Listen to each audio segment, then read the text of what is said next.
positioned and being ready are two different things. Africa is positioned to benefit from the AI, this thing, but Africa needs to do so many things, right? Policy-wise, even industry-wise, to be ready for it. My name is Ifeanyi Okafor. I'm a generative AI product manager with One AI in San Francisco. And I'm here to share my thoughts on AI, the future, Africa's readiness in AI and everything around that area. My background is quite interesting. So I studied in Federal University of Technology, Owerri, electrical engineering, graduated, like everybody else, went to oil and gas. Oil and gas is kind of like where everyone is dreaming of getting an oil job. So I actually did get into a program in the UK to study AI and robotics. But I got a job the same week in Schlumberger. So I kind of often tell the story and I say I sold out. I sold out AI, I went to chase the oil, and then I came full circle back again to AI, right? Okay. So I joined Schlumberger, worked in Schlumberger, Nigeria, did a brief stint in Ghana, and then worked in Schlumberger, Brazil.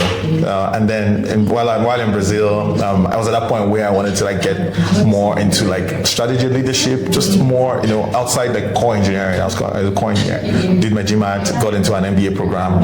I went to Yale for my MBA. So finished my MBA, and then I joined Amazon in strategy, cloud strategy. So did the cloud strategy for about 2 years, and then I moved to product management AI. And I've been in AI since then, altogether 5 years doing about product management AI. And it's been very interesting. I've seen, I was in AI before ChatGPT, so there's a lot of interest now in AI. We got generative AI. So I often say that I'm one of those who didn't join the AI hype cycle because of the hype. I was always wanted to be AI. From when I got just after graduation, when I got into the master's program in the UK, that's when AI was always on my mind. So yeah, I'm happy to be in the forefront of what is going on now in AI, which is agentic design. The startup that I joined, One AI, is focused on agentic design. Agentic architecture, where we use multiple LLMs to orchestrate a complex task, right? Instead of just one LLM, one-to-one conversations, complex tasks, different experts handle them, then come back together and put the task there. So that's where the industry is going now. That this age is called agentic design, and I happen to be a product manager building out agentic reasoning, making the LLM able to think in distributed form. It's a bit very technical AI role, but I'm happy to be there. And then for the conference here, I am speaking. I already did my panel on is Africa ready for the AI revolution, generative AI revolution, and all that. And I think it was interesting. I love the diverse opinions from the panelists and all that. Happy to be here. Brilliant. Yeah. Grateful to have you in our presence. Thank you. And so thinking about, is Africa ready for AI? What say you? What's your thoughts on that? Absolutely. So what I shared with the team was that being positioned and being ready are two different things. Africa is positioned to benefit from the AI, this thing, but Africa needs to do so many things, right? Policy-wise, even industry-wise, to be ready for it. So we're positioned. Why? And why do I say that? So there's this pattern that happens, in societies. It repeats all the time. Say if you want to present the future, look to the past, right? Whenever you have these technology turns means that something just comes and changes how we live and work. Right? Air travel was one. The automobiles was one. It used to be horses before, horses and carriages, right? What you see that happens in the economy is where those things come from. That are leading with those things is that productivity increases. When productivity increases in society, the GDP increases. When the GDP increases, GDP per capita increases. When that happens, wages typically go up. When wages go up in a society, certain jobs become uneconomical, so to say, to be done in those places, right? The unit cost of labor becomes too high that it doesn't make sense to do some things. An example is manufacturing. Manufacturing got outsourced to China as the US became very industrialized because it was no longer cost effective to do them there. We expect the same thing to happen with AI. Now, Africa is positioned with China. Asia is becoming very high income, high earning now. So Africa is the next frontier for this kind of offshoring, that kind of offshoring to rebase in, right? Now, are we positioned policy-wise and industry-wise to project what those jobs will be and start getting ready to capture them when they come? That's what I was talking to them today, that the government is not very good at spotting these patterns early. Government always comes late to regulate, so that the industry, the VCs, the startup ecosystems should try to do that work of mapping out, to understand what this opportunity was going to be, and then advise take the government along to build the regulatory ecosystem framework that will enable them to capture this. That's the part of being ready. Positioning, yes, by virtue of the low income society versus high income. But being ready, that work has to be done. And the work you talked about, the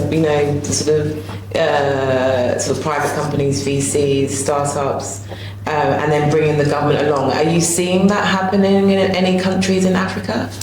Rwanda is beginning to do something like that. There's the AI, this big AI conference. I can't remember the name. Just skip my memory. Happening in February, and the government, they have a very progressive leadership that is actually trying to bring thought leaders to kind of put together a regulatory framework to allow them to be like an AI frontier.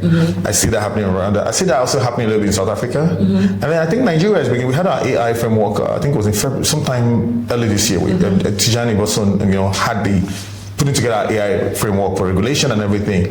So I think the as they say, the East Africa, West Africa, I haven't really followed much of what's happening in North Africa, but I'm beginning to see that conversation happen. Whether or not the industry has actually mobilized to get ready for that is yet to be seen. But I see a little bit of signal that it will be different this time. People are a lot more informed and are kind of working towards that. Again, it's still early stages, and we'll keep observing to see how this unfolds. But I'm beginning to see that people are getting ready for AI in Africa. So I'm impressed. I'm optimistic that we'll get it right this time. Okay, brilliant, and that's really good to hear actually, because I think sometimes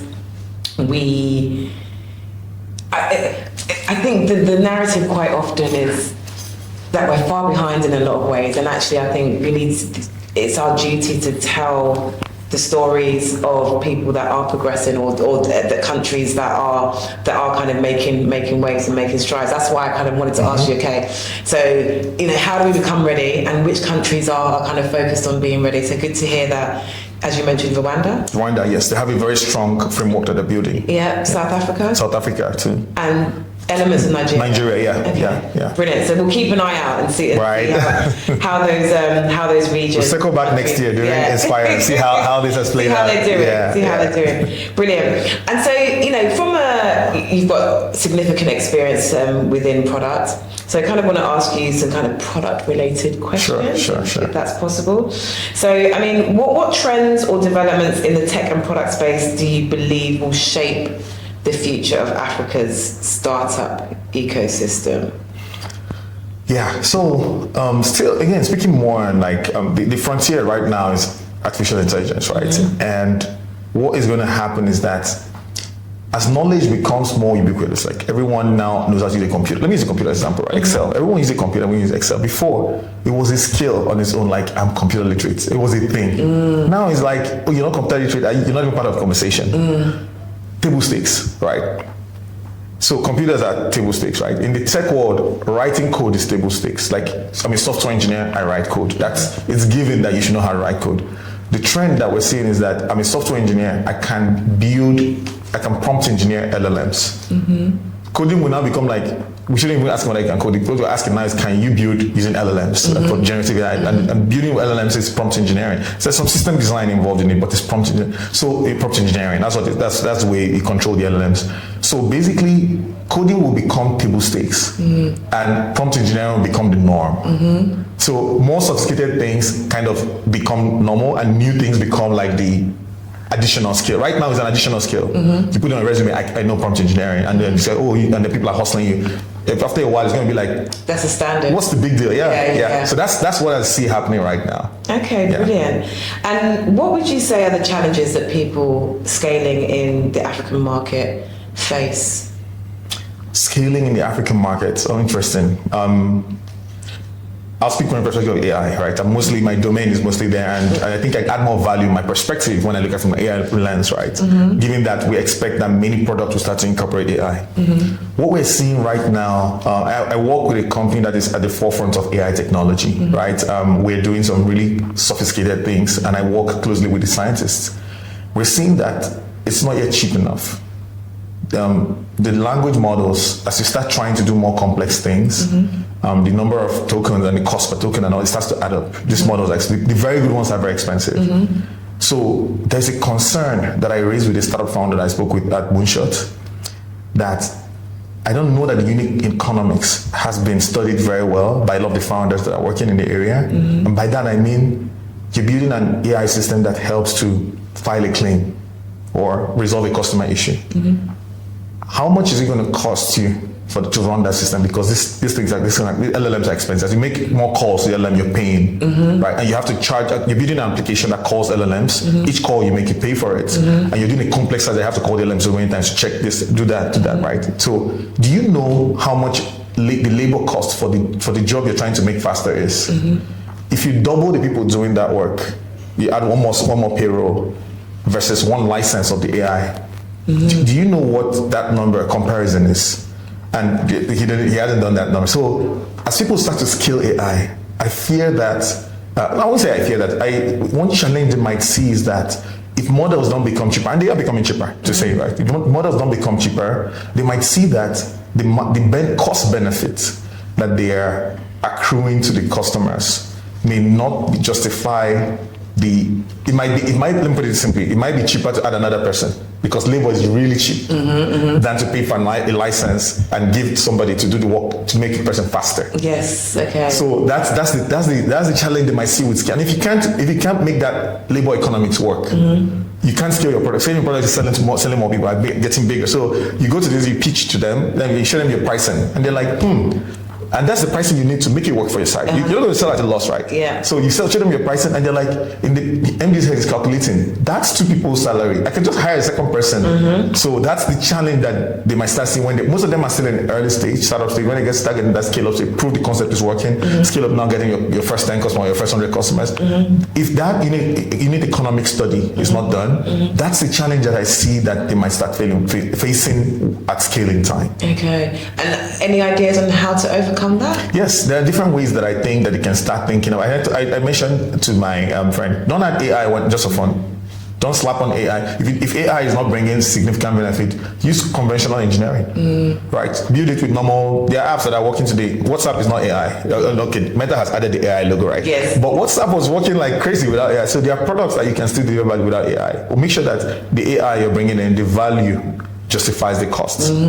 Second, there are cheaper models that can do what you want to do. If you're trying to summarize a contract, you don't need GPT-4.0. GPT-4 is the latest one. It's the most expensive one. You don't need GPT. They didn't release one, so they started from 3.5, and then the first one that was public was 3, but there was 1 and there was 2.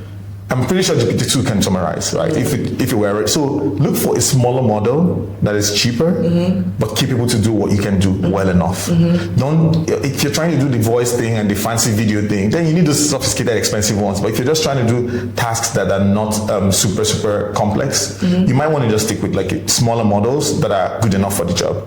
Those are some ways, some techniques that as a product manager I kind of have to make the trade-off. Do I really need this expensive model, or can I still satisfy my customer needs with a very small model that is capable? Okay. Yeah. Brilliant. Thank you for that, because I think it's important to understand, what are the challenges, but also, how can we overcome them, right? Where solution. It's all about finding solutions. Absolutely. I'll give you an example, right?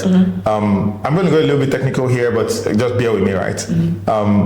The latest Facebook model, Llama 3, I think how many billion? 30 billion parameters. So parameters are just variables in a model that you can tune to make it to understand the world. I think it's 30 billion parameters or so, right? So when you talk about the state-of-the-art models, you're talking about billions of parameters. You're not talking, hundreds of thousands, you're talking billions of parameters. I think GPT is in trillions now. I don't know. I don't follow all that because I've kind of, as an insider, I'm disambiguated from that, right? It's a vanity metric in some case. If you're doing something specific, like you're working in legal, get a small 200 million parameter model and fine-tune it for legal. The reason why GPT-4 is billions of parameters because it's designed ChatGPT is designed to do everything. I was going to say it's broad, yeah. It's broad. If you're narrow, get a small. We launched a product with a 200 million parameter model, and it outperformed GPT-4 on the kind of work we wanted to do. So we fine-tuned it for code analysis, just code analysis. Went really hard. And with a 200 million parameter model, we outperformed a X billion per, I can't remember how many billion. I used to have that in the tracker. Like, I'm tired of following them. Every day there's a new model. So if you can do that, like you get scrappy. As a PM, you're meant to be scrappy. Startup, you're meant to be like lean and efficient, right? Get a small model, open source model, fine tune it very well, fine tune the hell out of it for the kind of task you want to do. And it stays, so the reason why it's expensive, the number of parameters. The more the parameters, the more expensive it is to compute. Keep it small, keep it lean, it's faster, it's doing you think you're doing very well. That's another technique you can use to overcome this cost issue that I keep talking about. Brilliant, fantastic. So I kind of want to ask a couple of questions around, just I suppose some advice or on some of the tools that you think product leaders should be using, and perhaps a metric. So some specific product questions. So the first one is, what's the one metric you can't live without when measuring your product's success? My thoughts on this has evolved over time, and now I have it's a custom metric, so to say, but it's I call it like successful users, right? And the reason it's a proxy for active users, right? And active users is what? How many people are using your product every day? The reason why I say successful users is that I believe that the closer you are to success, right, of a user, the more you're likely to know who's going to stay or not. I'll give you an example. I was at a conference in UCLA, Berkeley, the Africa Business Conference, and a user came and said, I can't remember the company, but his startup basically helps business people to run their business, literally. And he's normally, in typical PM's most favorite metric or whatever, with monthly active users, right? So having users are coming every day to like run their payroll and stuff. And his one was the revenue of the users, was his, like the users whose revenues are growing. So he took it a step further and said, I know that people are being active on my platform, what I should check, but what does success mean for the customer? Success means that the business is growing. Now, it may not be due to your, you may not be the one behind their business growing, but basically he said, we track the revenue they're making on our platform, and that's what I want. I want to see that they're growing, because if they're growing, they stay. And that was like a light bulb moment. I'm like, he took the whole active usage thing a step further to like, not just being active. What if you're active and you're not doing well? I want to see that you're making more money, because if your business is growing, you're going to stay on my products.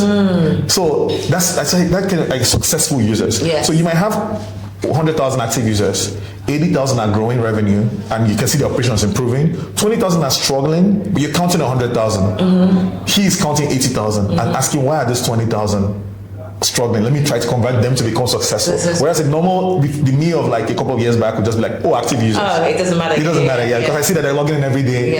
So that's why I say successful users. That's the way. What does success mean for my customer? And then measure the ones who are hitting that success. Not just because they come and they log in and know. If someone's an influencer and they're using my app, Instagram, success means that they grow their account maybe like to whatever, right? And they're actually growing their account. Versus if they post in every day, you would flag them as active users. Because active means they're posting, but are they successful? So that's why I said the metric. I've changed my opinion on this has changed, right? Which is like, so now it's successful users that I now look out for. I love that, successful users. Brilliant.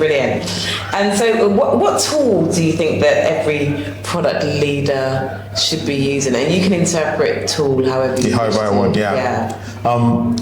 Of course, I assume that every product leader has a dashboard for just seeing the core product metrics. Like every morning you just scroll through them and just see how things looking. There's a spike somewhere, you investigate. But I think now, given where things are going, and to be in the shoes of your customers who are over time going to become used to AI, every product leader should have a personal AI system, not just a regular ChatGPT, right? A version of ChatGPT. Then there are products now that are doing this that are customized based on your own information. Like you customize it in a way that it makes your own workflows easy. Whether it's a set of prompts that you have that help you do things faster, but you need your own personal AI. It's a productivity hack that has saved me hours and made me a lot more productive. And I think everybody needs that today, because that's where humanity is going. We're going to have AI agents doing things for us. Tesla is building an AI robot and all that stuff. So you might, as a product leader, you want to be ahead of to see where things are going, to be in the shoes of the customers, where they're going to be in 2 years, 3 years from now. So everybody should have a personal AI agent. Brilliant. Personal AI agent, everybody. Brilliant. No, that's fantastic. So I want to say thank you for your time. I think your story is phenomenal. So thank you for sharing that. Last words, final words. Is there anything, anyone, particularly sort of working in the continent who's product curious, kind of any advice or guidance that you would like to say to them to kind of help them, I suppose, act on that curiosity? Yeah. So I like the fact that you use the word curiosity. Curiosity is one of the biggest strengths of a product manager. You have to be curious about your customer experience. You have to be curious about why are customers dropping off at this stage.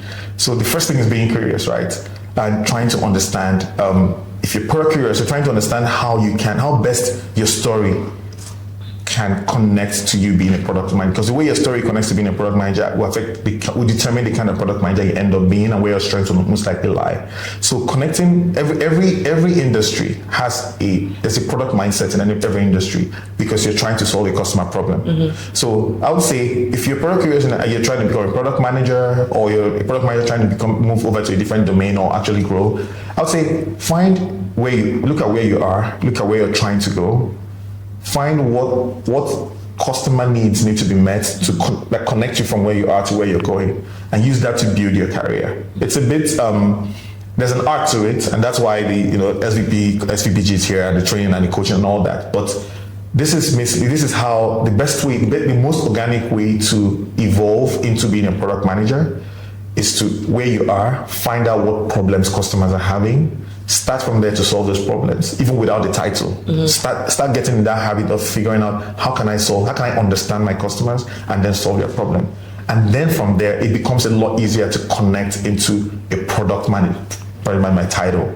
Like AB said, AB started as a general manager in a Tisala that understood the issues people were having with clusters and hubs. And then when Uber came, her knowledge of the customers became very valuable to Uber. She became the general manager. So that's the way I would say, that's the advice I would give to anyone who is product curious. You can be a PM wherever you are without the title. It's just about the curiosity about how to solve the customer problems. And then from there, once you start to get into that rep of doing that where you are, it becomes a lot easier to actually maybe make a move to get the official title, or even where you are, create that in where you are, and then now kind of maybe make a move or something. That's I'll start with the curiosity of how to solve customer problems.